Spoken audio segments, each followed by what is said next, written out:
안녕하세요. 오늘은 지금까지 인천 층간소음 사건을 총 정리해 보려고 합니다. 먼저 사건 발생 이에서 3개월 전 가해자는 빌라로 이사를 옵니다. 가해자는 거의 매일 망치 같은 것으로 아래층을 두드리거나 소음을 냈고 지속적으로 성추행, 성희롱, 살해 협박성 폭언을 하며 피해자 부부와 마찰이 있었다고 합니다. 이로 인해 피해자 일가는 경찰에 4번이나 신고를 했지만 그때마다 경찰은 층간소음 분쟁으로 치부하고 넘어갔습니다. 사건 발생 당일 가해자가 피해자 집 현관을 발로 차고 욕설과 소리를 지르며 택배를 집어 던졌고 혼자 있던 20대 딸은 경찰에 1차 신고를 했습니다. 1차 신고 당시 가해자는 흉기로 현관문을 억지로 열다가 손에 상처를 입었다고 합니다. 이런 상황을 보고도 출동한 경찰은 이를 단순 층간소음으로 여겨 돌아가려 했지만 20대 딸이 울며 도와달라고 하자 가해자에게 서해 출석해 조사를 받으라는 통보를 하고 귀환했다고 합니다. 가해자는 3시간 뒤 또 난동을 부렸고 피해 일가는 2차 신고를 했습니다. 이후 남경 1명과 여경 1명이 현장에 2차 출동했습니다. 남경은 가해자가 들을 수 있다는 이유로 피해 일가 중 남편을 데리고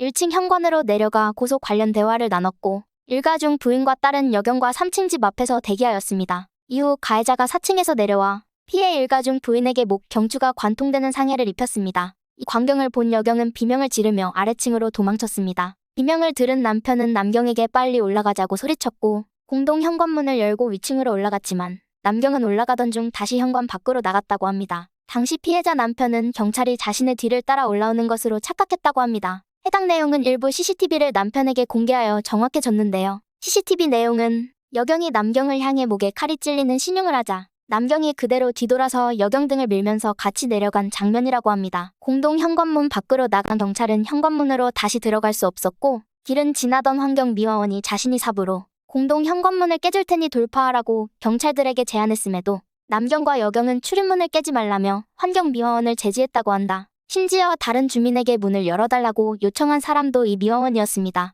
이러는 사이 폐해 부인은 1m 이상 길게 피를 쏟으며 쓰러졌고 피해 딸은 양팔과 얼굴에 상해를 입은 상태로 가해자의 칼을 든 손을 붙잡으며 대치했다고 합니다. 피해자 남편은 가해자에게 달려들어 칼을 가해자로부터 뺐었고 칼자루로 가해자를 내리쳐 기절시켜 제압했습니다. 뒤늦게 두 경찰관이 도착해 이미 기절한 가해자에게 테이저 사격을 가하고 수갑을 채워 연행했습니다. 사건 발생 이후 피해자 가족이 경찰의 대처를 문제 삼자 경찰은 회피성 발언을 일삼다가 경찰이 내려가서 신고가 빨랐기 때문에 구조가 빨랐던 것이다. 병원에 도착하기 전에 돌아가시지 않은 것만으로 위안을 삼으라라는 망언으로 출동한 경찰관들을 두둔한 것도 모자라 막말로 형부가 범인을 내려친 칼이 형부 것인지 범인 것인지 뒤죽박죽 얽혀서 형부가 잘못될 수도 있다며 협박으로 해석될 수 있는 발언을 했다고 합니다. 해당 사건에 대한 저의 견해는 여러분과 동일할 것이라 생각합니다. 하지만 몇몇 여경들은 달랐던 것 같습니다. 블라인드에 글이 올라왔는데 여경들이 이번 사건으로 현장직에 안 나가도 되게 생겼다. 개꿀이다.